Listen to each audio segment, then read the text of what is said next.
C'est à la une, Mustapha Tossa de la presse marocaine ce matin. Espagne-Maroc, les retrouvailles. Alors on va revenir avec vous ce matin pour débuter cet entretien sur ce coup de fil du roi Mohamed VI avec le chef du gouvernement espagnol, Pedro Sánchez, le chef du gouvernement donc convié par le souverain à effectuer très prochainement une visite officielle au Maroc. Un entretien assez long, 30 minutes, chaleureux. Cela nous dit quoi, Mustapha Tossa, ce matin?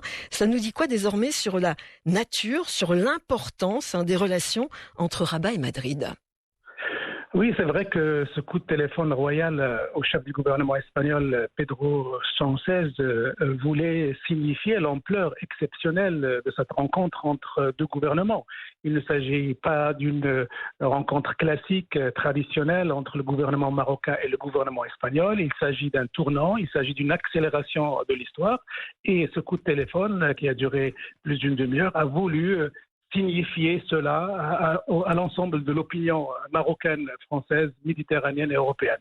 Les deux pays vivent un moment historique important et c'était l'objectif de cette conversation royale avec Pedro Sánchez. Alors, vous parlez de moments historiques. La délégation espagnole, vraiment, ça a été pris, cet entretien téléphonique comme un signe, évidemment, avant-coureur du succès de cette rencontre de haut niveau. Il y a aussi cette invitation du souverain pour une prochaine visite officielle. Un signe, entre guillemets, à la hauteur du partenariat tout à fait exceptionnel entre le Maroc et l'Espagne, avec de nouveaux piliers pour continuer. Oui, c'est vrai qu'on a l'impression que les deux pays vivent en ce moment un moment d'euphorie comparable à celui de deux vieux amis, deux vieux voisins qui se retrouvent après une longue bouderie.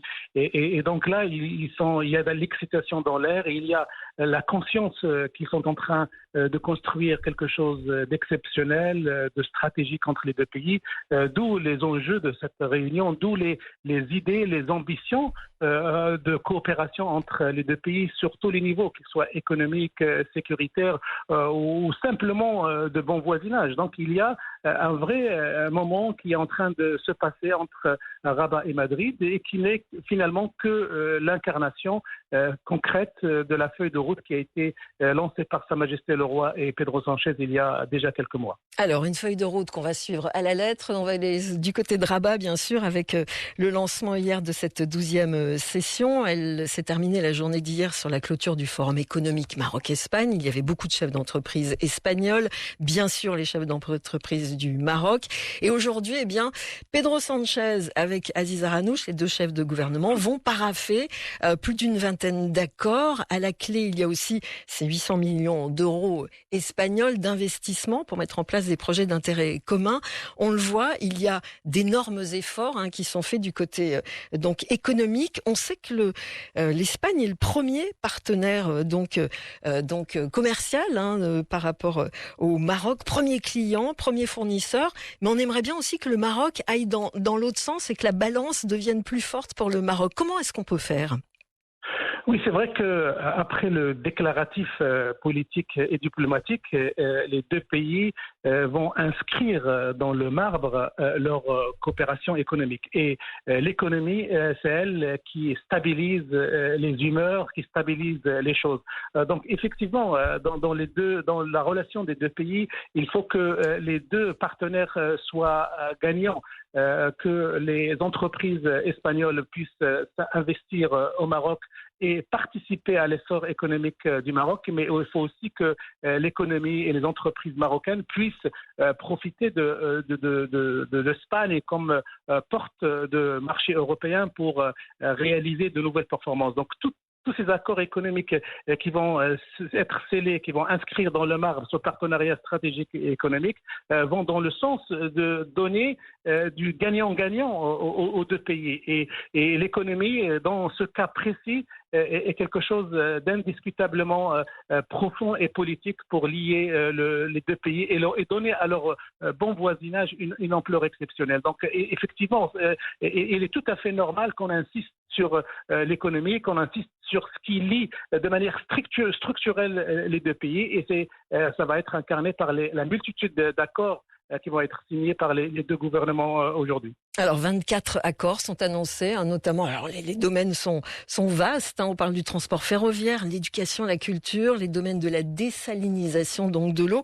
On parle beaucoup aussi de tout ce qui est recyclage, énergie renouvelable, l'agroalimentaire, on le sait, les voitures, le textile, tout ça est présent. Quel est le coup de pouce le plus important qu'on peut attendre ce jeudi ? Alors, le coup de pouce le plus important, c'est qu'il y ait une volonté de la part des deux pays de lancer des projets d'exploitation communs, qu'il y ait et que cela dépasse aujourd'hui le bilatéral, parce que jusqu'à présent, les deux pays, et c'est ce partenariat stratégique qui est à l'œuvre, vont profiter chacun de son positionnement stratégique. L'Espagne comme porte de l'Europe et le Maroc comme porte de l'Afrique. Et cette situation géostratégique des deux pays donne énormément d'opportunités pour ces deux pays pour lancer des projets économiques structurants qui soient bénéfiques pour d'abord les deux pays, Madrid et Rabat, mais qui soient bénéfiques aussi pour l'Afrique du Nord, pour le continent africain et pour le continent européen. Et je crois que quand on commence à lancer des projets sur le bilatéral, on ne peut pas imaginer, on ne peut pas ignorer l'ampleur continentale de ses ambitions économiques. Donc il y a beaucoup d'enjeux dans ces relations et dans ces contrats qui vont être signés entre les deux gouvernements aujourd'hui. Alors, je le disais, il y a beaucoup de dossiers sur la table. Évidemment, l'économie, le commercial, on vient d'en parler. Cette porte d'entrée sur l'Afrique pour l'Espagne, sur l'Europe pour le Maroc. Un partenariat, vous le disiez, win-win, hein, gagnant-gagnant. On peut aussi parler d'autres gros dossiers, évidemment. Les migrations, c'est que les routes migratoires vers l'Europe, vers l'Espagne, donc vers l'Europe, qui passent par le Maroc. Il y a une grosse régression en 2022. Il y a aussi la lutte antiterroriste, Rabat et Madrid, qui travaillent vraiment main dans la main sur ce dossier sécuritaire depuis longtemps. Oui, c'est vrai que quand on parle de partenariat stratégique, cela implique que la sécurité de l'un dépend de la sécurité de l'autre. Quand on dit que le Maroc veut protéger l'Espagne aussi veut protéger le Maroc. Et sur ce plan-là, il y a deux dossiers énormes sur lesquels les deux pays travaillent et font beaucoup de progrès. C'est d'abord la lutte contre l'immigration clandestine. On a noté récemment une baisse de rentrée de clandestins en Espagne et donc en Europe via le Maroc. Et puis il y a un dossier sur lequel je crois, même en pleine brouille entre le Maroc et l'Espagne, cela n'a pas été négligé, c'est la coopération sécuritaire, c'est la lutte contre les organisations terroristes, c'est la lutte contre le crime organisé, c'est la lutte contre les réseaux de trafic de drogue. Cela n'a jamais cessé, même en pleine brouille, mais cela va prendre encore plus une importance capitale maintenant que les deux pays ont scellé ce partenariat stratégique. Alors Florence, moi je voudrais aussi insister sur un point extrêmement important. Allez-y. Ce qui se passe aujourd'hui à Rabat est en train d'envoyer des messages politiques et diplomatiques à deux capitales essentielles dans la région.